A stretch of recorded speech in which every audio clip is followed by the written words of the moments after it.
Good evening, ladies and gentlemen. I'm Sebastian Zubieta. I'm the music director at America Society.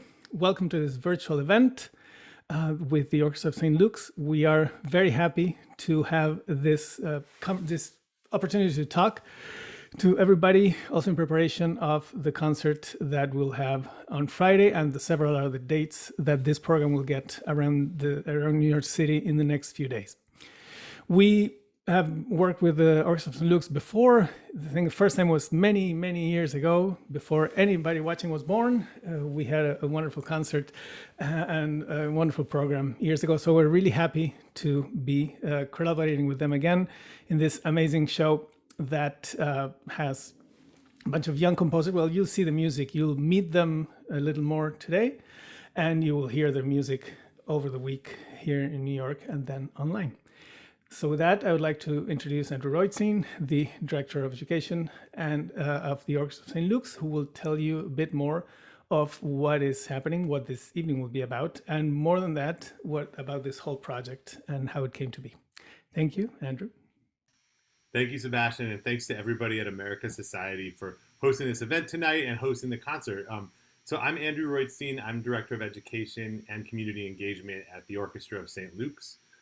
The Orchestra of St. Luke's is an orchestra we play all over the city in Carnegie Hall, about 80 services a year. And this week we are in the middle of our 5-borough tour where we play all over the city, free concerts, and we'll be playing at America Society this Friday, March 11th. This concert is titled Earthworks, Music for Our Planet, and it features music by 6 living composers who are all affiliated with the Gabriela Lena Frank Creative Academy of Music.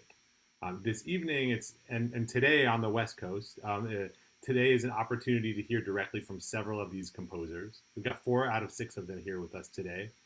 So it's an opportunity for you all in the audience to also ask them questions. So we encourage you to write your questions in the chat in the YouTube. We'll be looking at it, and we'll have some time at the end of the hour to answer as many of those questions as possible. So I wanted to start off today just by introducing everybody who we have here. And then we'll talk a little bit more about why we're doing this concert and how you can hear it. But I wanted to talk about introduce our host for these concerts, and environmental educator, Ali Staffo. Ali, can you please wave hi? Hi, Ali. Thanks. Welcome. And we have 4 composers here tonight. We have Akshaya Tucker, Michael Thomas Foumai, Iman Habibi, and we have a surprise composer guest with us, Nicolas Benavides. He wasn't sure if he was going to make it, but Nick, it sounds like you weren't called for jury duty today, so we're so lucky to have you here today. So before we start hearing from the composers and from Ali, I just wanted to give a little bit of background about this concert series and our relationship with the Gabriela Lena Frank Creative Academy of Music. Composer Gabriela Lena Frank has been a longtime collaborator of Orchestra of St. Luke's. We've commissioned works by her in the past. About 3 years ago, we did narrative biographical concerts for about 5,000 kids in the city to have them understand who is this composer, what is she doing. And Gabriela is just doing some amazing work as a composer, as an advocate, as a community builder. And this concert is really inspired by the ethos of her academy and their climate commitment. And that is really that artists can employ, I'm quoting this now, artists can employ their hard-won skill sets and overactive imaginations to message a future that is just and green again and again, to hasten cultural acceptance of the hard realities facing us all. So each of the composers here are part of this community, and you'll hear how each carries this environmental music message in their music. And one way we wanted to also get this message across in our program, in addition to the powerful music by these composers, was to partner with an environmental expert. So Ali, can you tell us just a little bit about yourself and your involvement in this project? Sure, thank you so much. My name is Ali Staffo, and I am an environmental educator based in New York City. I am a forager, meaning that I harvest wild plants for food and medicinal purposes. And this shocks a lot of people to hear that I do this in New York City. So my goal with my work is to help people see that we can connect with nature no matter how urban our environment is.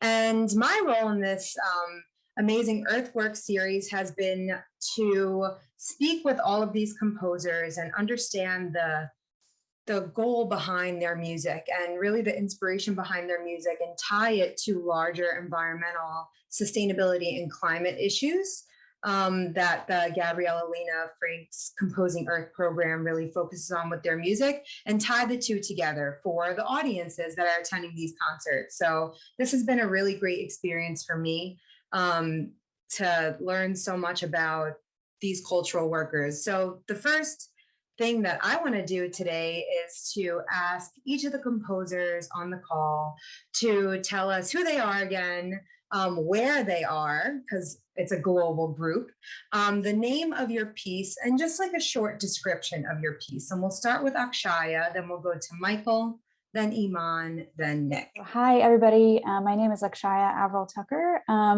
I'm a composer currently based in Los Angeles. I can see some beautiful mountains from my window here and sunny palm trees.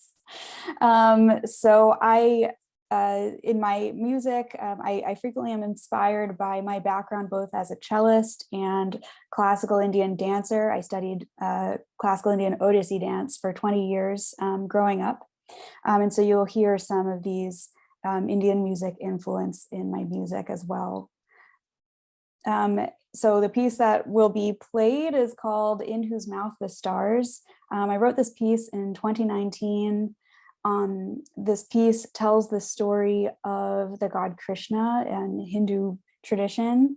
It relates a narrative of when Krishna was a boy and his mother caught him eating sand, and she pries his mouth open only to find the universe, the entire, like everything, herself, her village, weather systems, this kind of miraculous, vast connectedness of everything. And so that is what my piece is about, this miraculous moment of awe and connectedness. Hello, everyone. I'm Michael Thomas Kumai, and I'm a composer based in Honolulu, Hawaii. And that's where I was born as well, and where a lot of my music focuses on today in terms of themes, in terms of programmatic ideas. I take inspiration from Hawaiian history, from mythology, and the piece that's being performed is called Bang, with an exclamation point. It's takes inspiration from the Big Bang Theory, not the TV show, but it's about this idea of the start of the universe. And so it starts off with a very simple idea of this kind of recurring pattern that oscillates between a half step on a piano, and it kind of grows from there, much like how we have kind of planetary life that kind of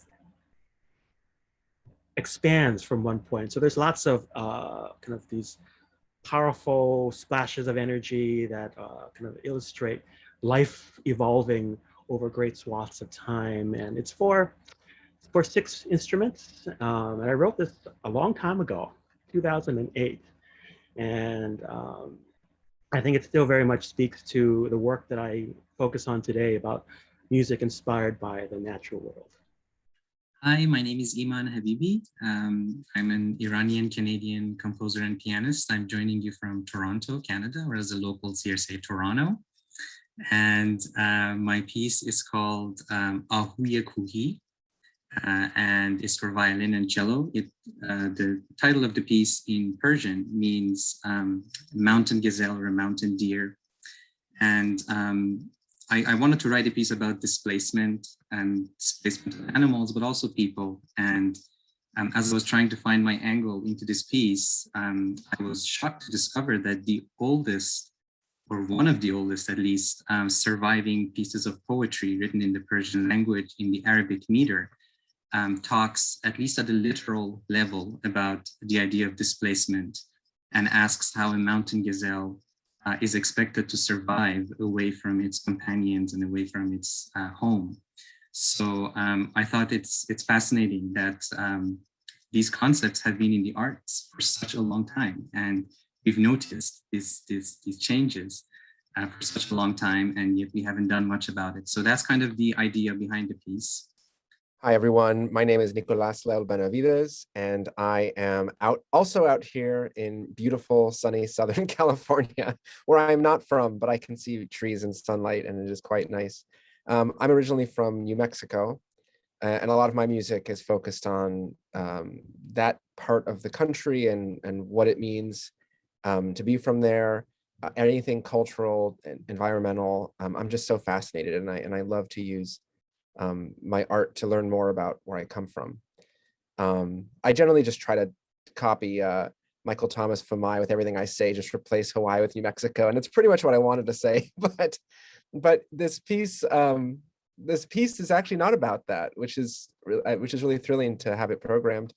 My piece, Recycle It, was commissioned. Also old, not quite as old. It's from 2015, but it was commissioned before I really started thinking a lot more about environmentalism, but it has all the seeds and trappings of it.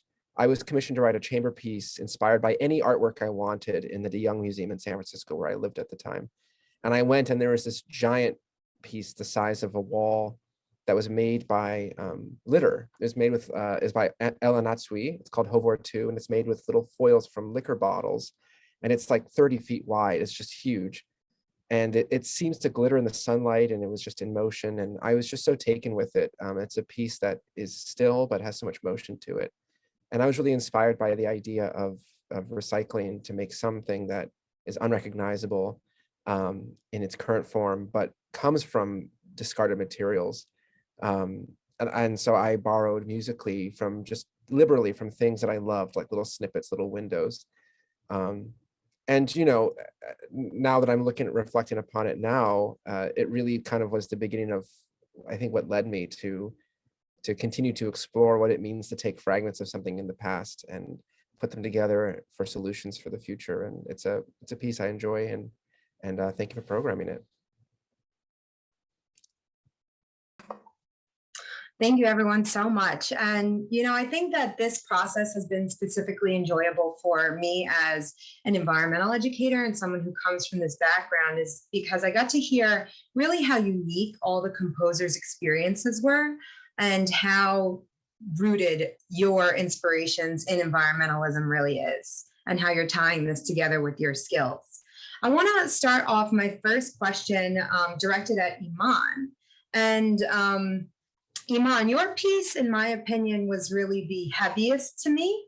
It felt the heaviest. The subject matter was about displacement, and something that I said in my script for this concert, after synthesizing the ideas that you were trying to communicate and also the message of the music, was that displacement is something all species have in common. Native birds don't get a warning when their forests are cleared for a cattle farm, and humans don't get any warning either when their infrastructure is destroyed by a hurricane. So I think that was a connection that was really heavy, sad, but awakening. And I think that's really what you wanted to communicate with this piece. So my question to you is that you've been involved in this Gabriela Lena Frank's Composing Earth program. We didn't really get to talk much about that program. So I want you to tell us what that program is and what your involvement is within it. Sure, yeah. Difficult questions. There's so much to talk about this program, but you know, I've been writing music about the environment and about climate change for about a decade now. And in hindsight, after having gone through that program, I feel like a lot of what I did is almost naive. So I wrote a piece about climate change right before that. And I think Gabriela then contacted me about this program and said, you know, this is what we're doing, and are you interested in being a part of it? And I think one of the things that she brought up is that, you know, so many composers of my generation, especially, and even older composers, are writing about climate change. They're interested in doing something about it. But a lot of us have a very superficial understanding of what's actually going on. Some of us may think we know a lot, but we haven't really delved deep enough to see just how alarming it is. And I think the idea of this Composing Earth is that we're educated on the science behind climate change, so we get a good grasp of what it's all about. And then we also talk amongst ourselves as to how we can go about communicating this in music. I think that's very important. That's something that is not talked about often.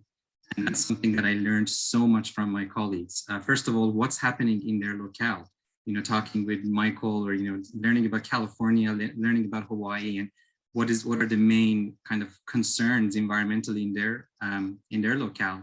And then how can you as a composer communicate that musically, and how can we actually go about making a change? So I think these are the things that we discussed. But I would say, you know, the first few weeks of the program, you know, we read David Wallace Wells's The Uninhabitable Earth. And it's kind of, for me, it was kind of like putting a pie on a platter, the pie of my climate naivete, and then smacking me in the face with it. I'm kind of looking back at all the pieces that I had written over the years and realizing, you know, I'm communicating this message of hope. And I'm scouring through this book. I was like, where is that hope? You know, there's not really much of it out there. And is it really naive to be hopeful?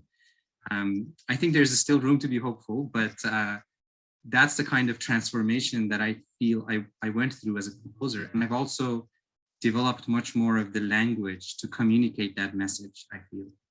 So those are the important things. So as part of the program, we basically read a lot. We shared our experiences, our personal experiences on a weekly basis. And then we had monthly meetings. We spoke with a climate scientist who was kind of educating us on both the musical aspect of it, because he has some experience with music as well, and the scientific aspect of climate change. Thank you so much for that description. It's funny to hear you talk about how you felt that you were naive after learning more. And I think I relate to that a lot because, you know, there's a saying, the more you know, the less you know. And that's really how it feels in this world of sustainability. And I think I also go through waves of hopefulness, and it's just this ebb and flow of what you're going through. I think we all go through. A theme of this concert, of a few songs in this series, is connecting to the origins and connecting to the vastness of the universe. And that was a theme that I picked up between Michael's Bang and Akshaya's In Whose Mouth the Stars. So Michael, I would love for you to talk a little bit about your inspirations from your piece, and maybe I'll talk about what I found really cool is that you're a native Hawaiian and you were really interested in Polynesian wayfinding and how they would use the stars to guide themselves. And maybe metaphorically, this is a metaphor for we can look to our origins to guide us forward. So I think it's interesting that you wrote this piece about the Big Bang and the stars. So I'd love for you to just talk about your inspirations with space and Polynesian wayfinding and how that connects to you as an environmentalist today. Thank you, Ali, for the question. And I would be remiss to say that I'm actually not native Hawaiian.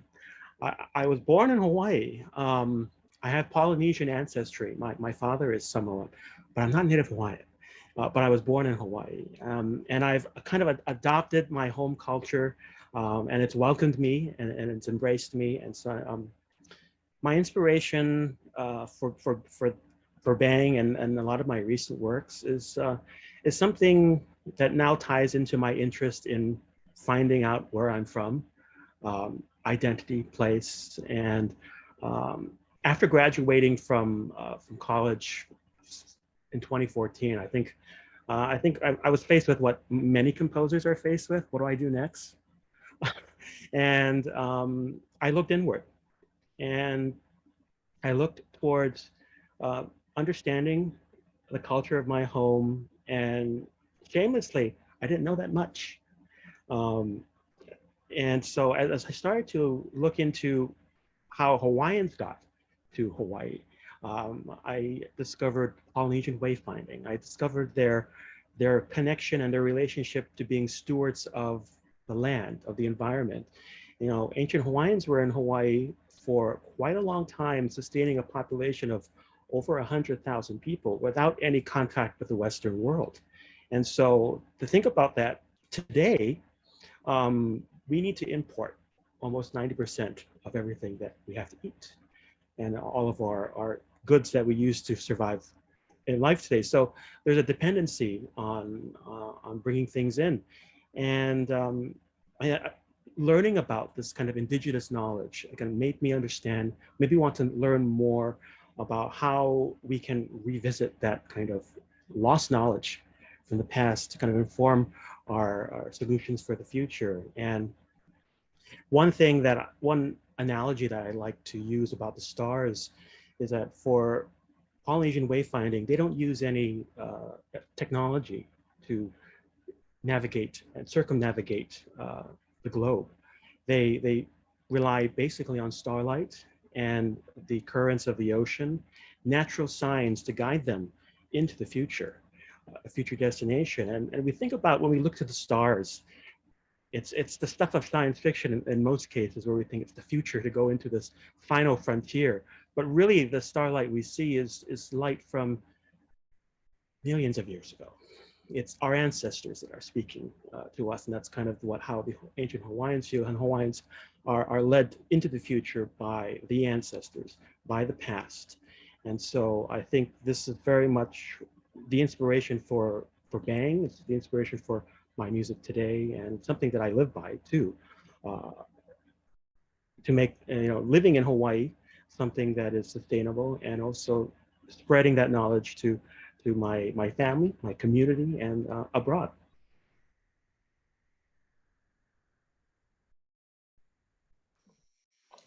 Thank you, Michael. It's so great to hear your background. I'm sure other people would love to pick your brain on all this knowledge as well. It's really such a cool topic. Michael's piece flows directly into Akshaya's piece, as I mentioned before. And, the themes that I picked up from the both of them is the vastness of the universe and seeking the origins. And Akshaya, you have such a unique background as a practitioner of classical Indian dance, and how I'm sure that's influenced your music, and especially this piece. And so something that I wrote into the description of both of your pieces here in the concert is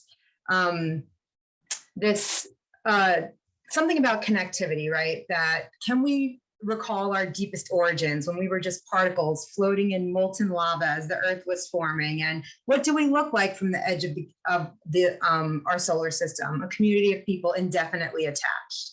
And so I would love to hear you talk about maybe this, your views on connectivity, right? You chose this piece for a reason. When Krishna's mother looks into his mouth, she sees connectivity, the universe herself. Is connectivity something that's important to you in terms of being an environmentalist? Is that something you wanted to communicate with this piece? Yeah, absolutely. Absolutely. And that was such a beautiful quote that you gave just there. Yeah. I think it's so important, both as a kind of as like a regulation of our bodies with our natural environment. I think it helps me anyway to be in nature, to like regulate my nervous system on a very basic level. Is such a basic calming thing. I think that's just one way in which we're so connected, to be able to kind of align our breath with the wind or with the waves. and allow that to affect the speed of our thoughts and how we interact in the world. So I think that's absolutely probably my first my first entry point into like environmentalism, is just through like enjoying being outside and enjoying like lying in the grass and that kind of thing. And so I absolutely want to share that through this piece, to share that kind of that wonder, that experience of connectedness, and also to ask, prompt the audience to be thinking as well of, what experiences make you feel really connected? What things come to mind? What kind of experiences spark in your imagination of things that make you feel that kind of strong connectedness with the world around you? Thank you so much, Akshaya. And my last question is going to be towards Nick. So I find that, Nick, your piece, for folks who don't know, closes out the concert, and your piece is also very glittery and playful and joyful. And when I listened to all your pieces before I spoke to you all, I picked up on that. So it was no shock that that was your intention, to bring joy and curiosity and that playfulness into this piece. And it's funny that it comes right after Iman's piece, which I felt was the heaviest and the most, the heaviest in its communication. So I would love for you to talk about approaching this piece and your views on joy and curiosity, and kind of what we spoke about, how you feel that joy and curiosity can be a propeller for change. Yeah, sure. I feel like I'm setting myself up to be proverbially pied in the face based on Iman's previous description of what's going to happen. But yeah, I mean, this piece, I was really happy it was programmed because I hadn't thought about it a lot. I feel like Iman, there was this sort of before times, before I really started putting at the foreground these things, and then the after times, the current times that we live in. The times that we live in are times of heavy displacement, of visible climate change, of pollution run amok, of emergencies, right? Of a pandemic, probably fueled by climate change. But I wasn't like that in 2015. But I'm really glad you asked the question, because I actually do really truly believe that there is a place for joy still. I mean, I don't imagine that it will be possible to do the things that we want to do based on pure grit and determination without any semblance of joy. I mean, the smallest things that can spark joy and we can connect to are things that will probably stick for us. I mean, learning to take walks, learning to plant, learning to adjust your habits ever so slightly and enjoy them, right? To bring a concrete example, but after composing Earth, I was always pretty wary. I didn't grow up with a true air conditioner anyway in New Mexico, so I was used to being a little hotter in the summer. But then I got really proud about it, and I was like, I'm not going to use the air conditioner in LA. I just refuse. I'm going to use fans, and I'm going to use cross breezes and windows. And it kind of became like this activity. And I actually did kind of enjoy it. I would dress appropriately for the weather, even inside, and I would make cross breezes, and I would plan out how to like store colder air from the night in the house. And it's just the way I am. Like, I knew that things are dire. That's not really going to make a difference, my one misuse of an air conditioner. But the habit forming of it did actually spark a little bit of joy in me. I didn't mind the challenge. And I think all these little bits and pieces are going to come together. That's the only way that we can move forward without collapsing in despair. Also, to make art, even hard art, is very joyful, at least for me. And so even the darkest pieces that I'm working on, I find immense joy in them, because it's something to connect to. I think documentaries, films, newspaper clippings, they document the time that we live in factually. But I think artists, one of our responsibilities is to document the time we live in emotionally, as to give people a snapshot of how we're feeling or how we hope to feel. And so I think all of our pieces probably connect to that in some capacity. I actually think your piece is a really beautiful balance to Iman's as well. I mean, it's a plus that we end on your piece, right? So people leave feeling a little uplifted maybe, but we may not agree that you know, there are always going to be messages that are grave and serious. And then there are some that are joyful, maybe even greenwashed in some sense. But I've come to think that all of it's needed. It's really all needed. And just to quote Gabriela on kind of this navigating this balance is, she said, we have lost so much, but there's still so much to save. And I think that really gets to this balance that we're just trying in this world, because joy is necessary, right? We wouldn't be able to do anything if we weren't happy at least some of the time. So let's transition a little bit. I want you all to ask each other questions. So I'm going to call on Iman to ask the first question to whoever he chooses. Maybe he's going to come for Nick now on his views on joy, and then I'll let you I'll let you go from there. Sure, yeah. I'd ask, I mean, my question is open to anyone who wants to answer it. It's not at one specific composer.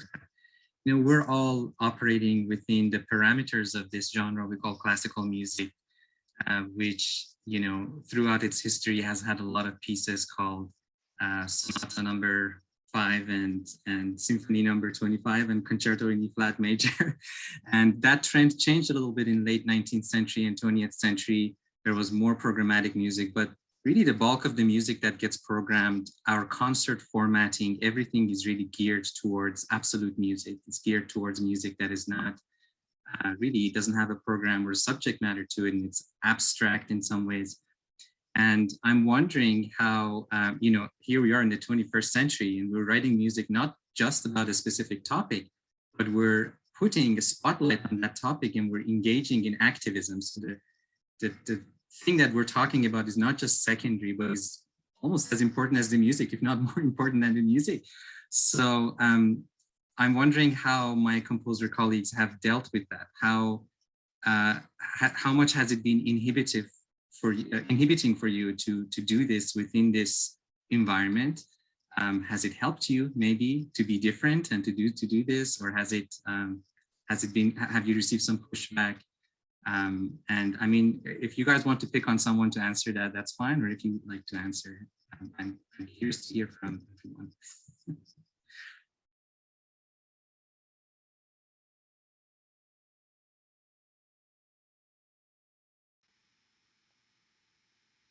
All right, I'll pick. How about Akshaya? Would you mind answering that?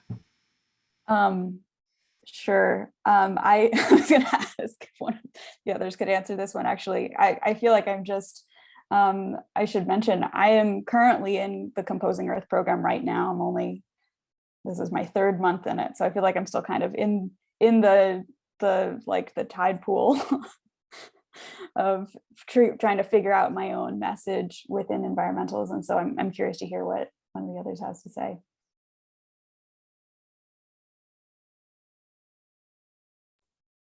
I'll answer Iman's question. I feel that I haven't really had any pushback, and it hasn't been inhibiting at all. In fact, you know, I've always composed music to tell a story. I don't think I've written any absolute music, and I don't think there's anything wrong with that. Personally, that's the way I was brought up, and have learned to enjoy music. That music always gives me pleasure in a way that I'm like I'm watching a movie when I'm listening to the soundtrack. And I haven't really, again, had any pushback in the topic of climate change in my own music. And I'm speaking from the community from where I am at, and in Hawaii, where I think Hawaii represents, since we're an island in the middle of the Pacific, very isolated. Things that happen on a global scale happen more quickly where I'm at. And so with sea level rise, with population, overpopulation, overgrowth, and an economy that's based off of tourism and real estate growth development, we can see that the taxes of the resources of land and the resources, you can see that happening very quickly in the matter of several years instead of waiting a decade. And so writing music that focuses on this, as an example, there's a piece that I was part of called The Symphony of the Hawaiian Birds, which was a multimedia collaboration with composers from all over Hawaii to educate elementary school kids in learning about indigenous species that are being wiped out. And it was very much embraced, and I think that it was embraced because the issues of climate change are felt right now. We can see them and feel them in Hawaii. And so I think the idea of music that tells a story and is about a specific topic, I think, is very natural for me. And I think it's been very well received by a larger audience.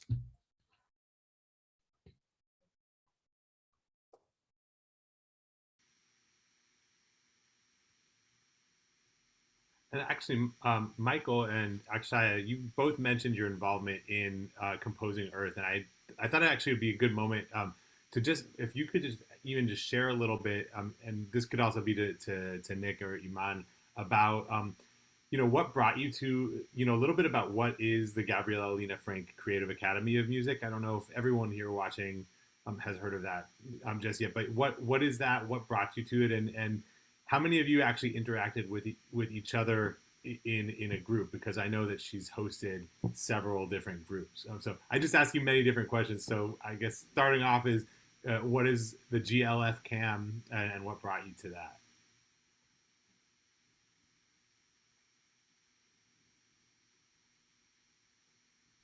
that? I can bite on that if you want, since I feel like you all did such great job answering questions so far. Yeah, so GLF CAM is a composer. It will start off, I mean, it's so many things now. I feel like if I start to define it, it's going to probably change next week already. But it started off as the composer mentorship program by the really amazing Gabriela Lena Frank, who's just a fabulous composer, a titan on our landscape. And one thing I love about what she's doing is she's taking composers like us who are searching, I think, whether it's career, artistically, a place in the world. She seems to have a knack for finding people who are in a process of searching. And she commissions pieces and brings them sort of into this fold. It becomes an alumni network. And other programs have arisen that one can participate. It's like its own little ecosystem. There are Tidrix classes, which I've attended, anything from like hip hop, the music, like hip hop literature to Latin American strings music. Those were great classes, to commissioning initiatives, to education programs in Boonville, where she lives. I'm sure if anybody's watching, they'll have like 3 or 4 more things from the GLF CAM fam that they could add. But it's become this big thing. And I think it's really, I was so thrilled to be part of Composing Earth because it felt like she was building towards that. Artist as citizen, artist as contributor, as I like how Ali called us cultural workers, because I actually do believe artists are workers, and to think of ourselves as otherwise does a disservice to workers everywhere. We are doing work, and our work has a place in the world. And to treat us as workers who are able to be trained and learn new things and understand new things, I think is a great strength. And so it culminated with us doing Composing Earth, which was, God, close to a year, not quite a year, I think, but monthly meetings, a cohort getting together, and studies, and all of us taking what we learned to create music inspired by it. And what I love about it, the last thing I'll say about Composing Earth, which is I think a question that's still open, so maybe a spoiler, Akshaya, if you're still on your path in this cycle, is there's not really an answer to what exactly can music do. It really is like, what part of the process do you want to jump in on? What part of this active movement do you want to be a part of as a cultural worker? I'm going to keep saying that because I love it, Ali. Thank you. And I think, like, yeah, we finished the program, or the 3 of us did, but I'm still wondering that all the time. And I think that's the point, is I'm constantly looking at a situation and I'm wondering to myself, at what level am I going to interact with what I know and the art that I want to make? And what can I do, whether it's directly through my artwork or indirectly through the things that I do around it, like, choosing not to fly somewhere for a particular thing, or mitigating my carbon footprint, or talking about it with people who will listen. I think that's the most amazing thing that she's done. Is it's not really a one and done commission, but it seems like a lifelong relationship and group of colleagues. So I am extremely grateful to Gabriela for this. I will say, as a short anecdote, I knew of her music for years. She really was the reason I wanted to start looking inward, seeing her music and her career. And I won't tell this longer story, but I ran into her without saying hi to her for years in the Bay Area where I lived at the time, where she lived in Berkeley. And I always thought, oh, I missed my chance to meet her. I'll never make it again. And my last ditch effort was to apply to be part of GLF Camp. and I was so thrilled when I was chosen, because I finally got to meet my hero, but then I also got to make a bunch of friends in the process. And so it's just always wonderful to be a part of the group. And I met Akshaya. Akshaya and I were in the same original group that got commissioned and stayed in Boonville for a few days. Yeah, absolutely. I just wanted to add the reason that I am part of it now, I think, or what drew me to Composing Earth was the trust in the atmosphere of trust. I already trusted Gabriela, having worked with her before, and it's a really emotional topic to face, like, repeatedly after you're reading a book and coming and talking about it, reading another thing, watching films. It's very, it's heavy stuff, like, not gonna lie, it's really emotional, and you have to feel like you're with a group of people that that you trust, and you're okay being vulnerable with them. And so that was really what drew me in, is that feeling that I could explore this in an atmosphere of trust. And it is true, it is a trusting environment. And so it's also it's a reminder in moving forward and how I speak about it with an audience or in my work in the future, is like, how can I share some of that vulnerability, whether it's through, like, my grief or my fear or my hope, like, how can I share some of that with you all as a means of, mitigating this in the entire culture of denial. That's beautiful, Akshaya. And just something that both of you said that really resonated with me was just this idea of through this academy, or through this initiative, all these different sort of networks have bubbled up or been generated from that, which makes me just think about how, and Iman, I know you've talked about this a lot too, but it makes me think about what we're trying to do with this concert, which is, coming from this, ethos, and also from this kind of circle of trust that Gabriela and you all, as part of Gabriela's community, have built, and trying to think, okay, what do we do with this giant, broad subject of climate change? And something I've heard all of you talk about is this idea of building networks, and I think that's something that we're really trying to do with this concert here.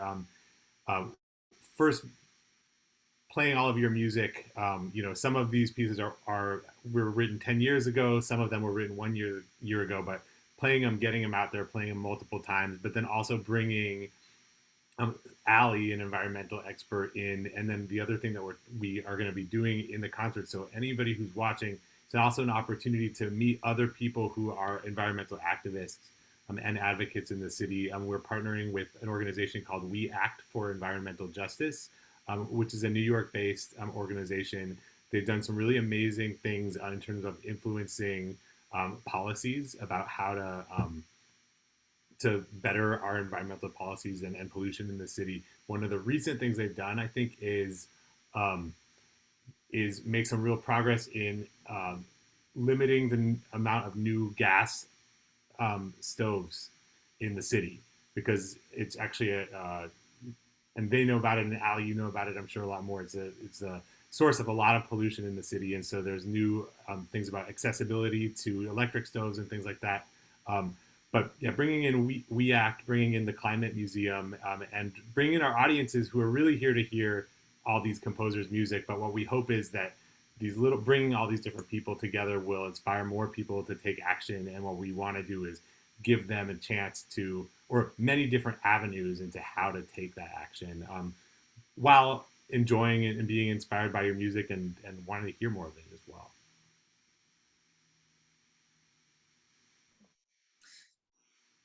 Thank you all so much. I mean, I think that the last thing I want to say today is that, Akshaya, hearing you talk about having this cohort really brought me back to my sustainability school days. And, going through this, it felt like going through almost like a deep transformation of self just to study sustainability because, it was something where we were prompted to really consider our own impact in this world. And so, I think that is a really powerful process. And I imagine that's what you've all went through and we all are continuing to go through. But I call you all cultural workers because yes, it is work. And, something that we all have to face is that we can't solve all of the world's problems, period. And we can't solve all the world's problems on our own. We all have unique skill sets. And so now what I do as a foraging educator is much more suited to my skills right now than when I was a green energy consultant in a building in Manhattan. And I think that all of you are bringing something really unique to the table. And so I hope that you are 100% aware of that and don't question, if your work would be, you would be more suited doing something else, right? Like you as a composer spreading this message is just as valid as, another climate worker, let's call them. So thank you all so much for doing this work and dedicating your passion and your artistic creativity to this cause and being a part of this. And it's been really great to be a part of this as well. I'm going to transition it to Andrew. I have a question, and it's for you, Ali, Ali also runs her own business called Glam Gardener NYC. And you've got a lot of really amazing initiatives there. And I'm curious to hear how your experience with this group of musicians and composers, what do you think is possible in terms of the inclusion of music and environmental activism now after having had this experience, really diving deep into the worlds of all these composers here?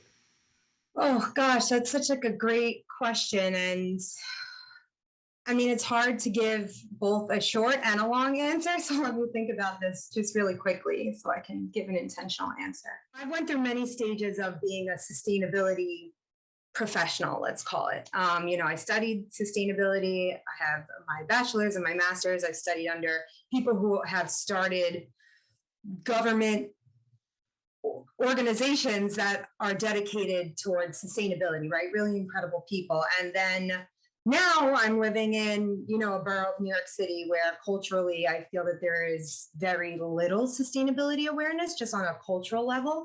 So I've seen really opposite ends of the spectrum in terms of the spectrum of climate awareness, sustainability awareness, and things of that nature. So I kind of will tie this to what I said just before you asked this question of that everyone has a role to play, right? So there is a role for the climate scientists to play, and there's a role for governments to play. There's a role for corporations to play, and there's a role for musicians to play, right? Because everyone is in a different place on the spectrum of where they're at in terms of coming to their role in this world as a human, right? As a sustainability practitioner in their own right. So the role of musicians and cultural workers in this way is to do just that, is to bring this message to the masses, to people that don't have either the ability, the understanding, or the interest in hearing it via a documentary or via a class or via a scientist, right? So we're all communicators and we all have different skills in the way that we can get messages across to people. I love working with kids. I'm really great at taking complex things and getting kids interested in this. Now, do I know how these kids will grow up to be? Will they grow up to be sustainability scientists? Will they grow up to love nature? That's a little bit out of my hands.